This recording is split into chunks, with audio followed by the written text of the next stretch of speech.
जय श्री कृष्णा प्रिय भक्तों, आज हम सुनेंगे वैशाख मास कथा का अध्याय 29। गुणवती का कार्तिक व्रत के पुण्य से सत्यभामा के रूप में अवतार तथा भगवान के द्वारा शंखासुर का वध और वेदों का उद्धार। सूत जी कहते हैं, एक समय हर्षोल्लास से प्रसन्न मुख वाली देवी सत्यभामा ने भगवान श्री कृष्ण से कहा, भगवन, मैं धन्य हूँ, कृतकृत्य हूँ और मेरा जीवन सफल है। प्रभो, मैंने पूर्वजन्म में कौन सा दान, व्रत अथवा तप किया है, जिससे मर्त्यलोक में जन्म लेकर भी मैं आपकी अर्धांगिनी हुई हूँ? जन्मांतर में मेरा कैसा स्वभाव था, मैं कौन थी और किसकी पुत्री थी जो इस जन्म में आपकी प्रियतमा पत्नी हुई? ये सब बातें मुझे बताइए।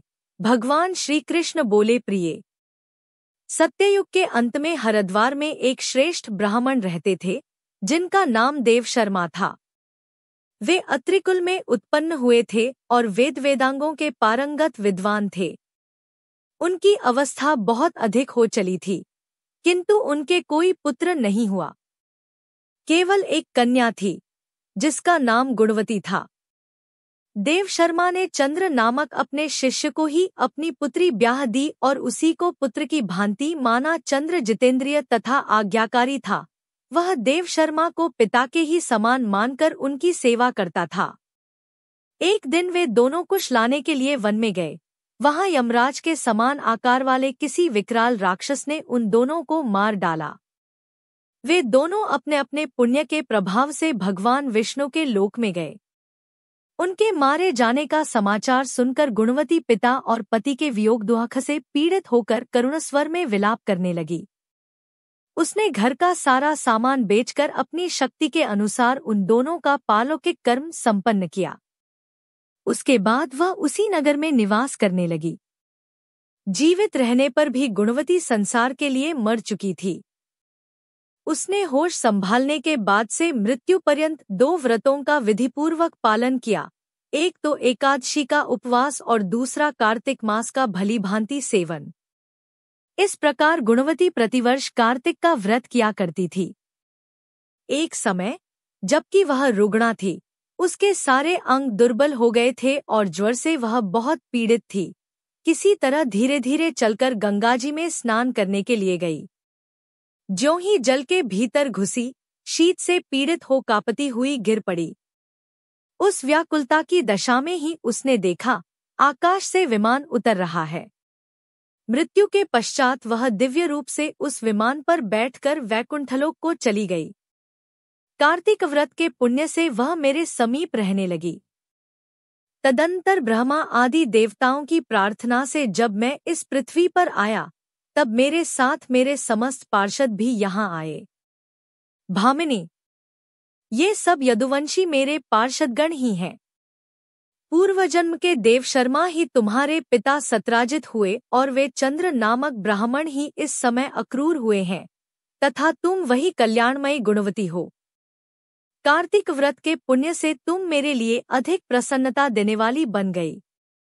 पूर्वजन्म में तुमने जो मेरे मंदिर के द्वार पर तुलसी की वाटिका लगा रखी थी, उसी का फल है कि इस समय तुम्हारे आंगन में यह कल्पवृक्ष शोभा पा रहा है।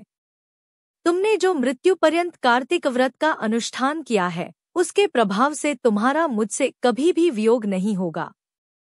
प्रिय, पूर्वकाल में राजा पृथु और महर्षि नारद का इस विषय में जो संवाद हुआ है, उसको सुनो। पृथु के पूछने पर नारद जी ने इस प्रकार कहना आरंभ किया। प्राचीन काल में शंख नामक एक असुर था, जो समुद्र से उत्पन्न हुआ था। उसने इंद्र आदि समस्त लोकपालों के अधिकार छीन लिए। देवता मेरुगिरी की दुर्गम कंदराओं में छिपकर रहने लगे। उस समय दैत्य ने विचार किया, यद्यपि मैंने देवताओं को जीत लिया है, तथापि वे बलवान दिखाई देते हैं। अब इस विषय में मुझे क्या करना चाहिए? यह बात तो मुझे अच्छी तरह मालूम है कि देवता वेद मंत्रों के बल से ही प्रबल प्रतीत होते हैं। मैं वेदों का ही अपहरण करूंगा, इससे सब देवता निर्बल हो जाएंगे। ऐसा निश्चय करके वह दैत्य ब्रह्मा जी के सत्यलोक से शीघ्र ही वेदों को हर लाया।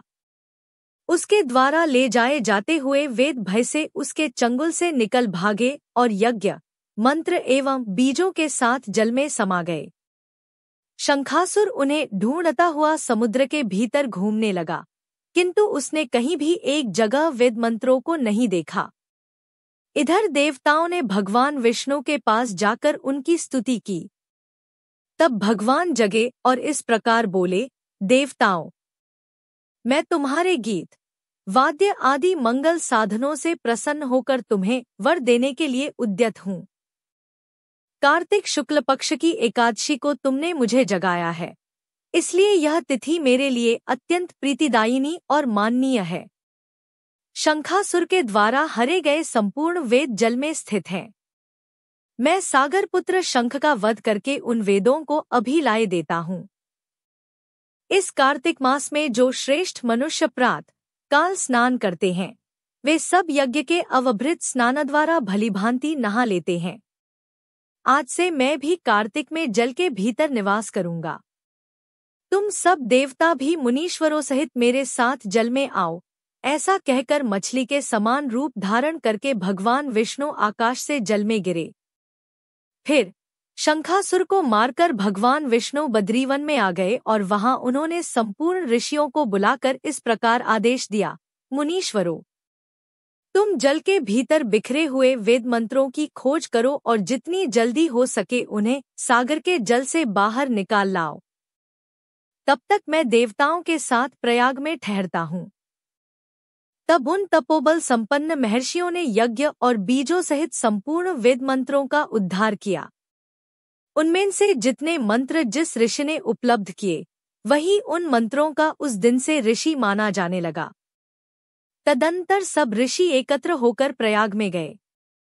वहां उन्होंने ब्रह्माजी सहित भगवान विष्णु को उपलब्ध हुए सभी वेद मंत्र समर्पित कर दिए। सब वेदों को पाकर ब्रह्माजी बड़े प्रसन्न हुए।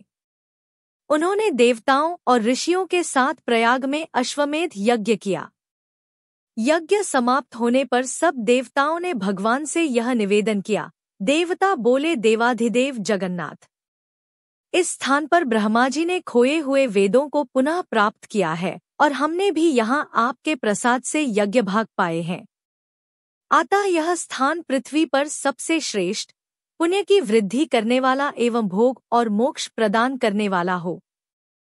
साथ ही यह समय भी महापुण्यमय और ब्रह्मघाती आदि महापापियों की भी शुद्धि करने वाला हो तथा यह स्थान यहाँ दिए हुए दान को अक्षय बना देने वाला भी हो। यह वर दीजिए। भगवान विष्णु ने कहा, देवताओं, तुमने जो कुछ कहा है वह मुझे भी स्वीकार है। तुम्हारी इच्छा पूर्ण हो। आज से यह स्थान ब्रह्मक्षेत्र के नाम से प्रसिद्ध होगा। सूर्यवंश में उत्पन्न राजा भगीरथ यहाँ गंगा को ले आएंगे और वह यहाँ सूर्य कन्या यमुना से मिलेंगी। ब्रह्माजी और तुम सब देवता मेरे साथ यहाँ निवास करो। आज से यह तीर्थ तीर्थराज के नाम से विख्यात होगा। तीर्थराज के दर्शन से तत्काल सब पाप नष्ट हो जाएंगे। सूर्य जब मकर राशि में स्थित होंगे, उस समय यहाँ स्नान करने वाले मनुष्यों के सब पापों का यह तीर्थ नाश करेगा। यह काल भी मनुष्यों के लिए सदा महान पुण्यफल देने वाला होगा। माघ में सूर्य के मकर राशि में स्थित होने पर यहाँ स्नान करने से सालोक्य आदि फल प्राप्त होंगे। देवाधिदेव भगवान विष्णु देवताओं से ऐसा कहकर ब्रह्माजी के साथ वहीं अंतर्धान हो गए। तत्पश्चात इंद्रादि देवता भी अपने अंश से प्रयाग में रहते हुए वहां से अंतर्धान हो गए। जो मनुष्य कार्तिक में तुलसी जी की जड़ के समीप श्रीहरि का पूजन करता है, वह इस लोक में संपूर्ण भोगों का उपभोग करके अंत में वैकुंठ धाम को जाता है। यह भाग यहीं पर समाप्त होता है। अगर आपको यह कथा पसंद आई हो तो कमेंट बॉक्स में जय श्री कृष्णा लिखकर हमारे चैनल को सब्सक्राइब करके वीडियो को लाइक और शेयर जरूर करें।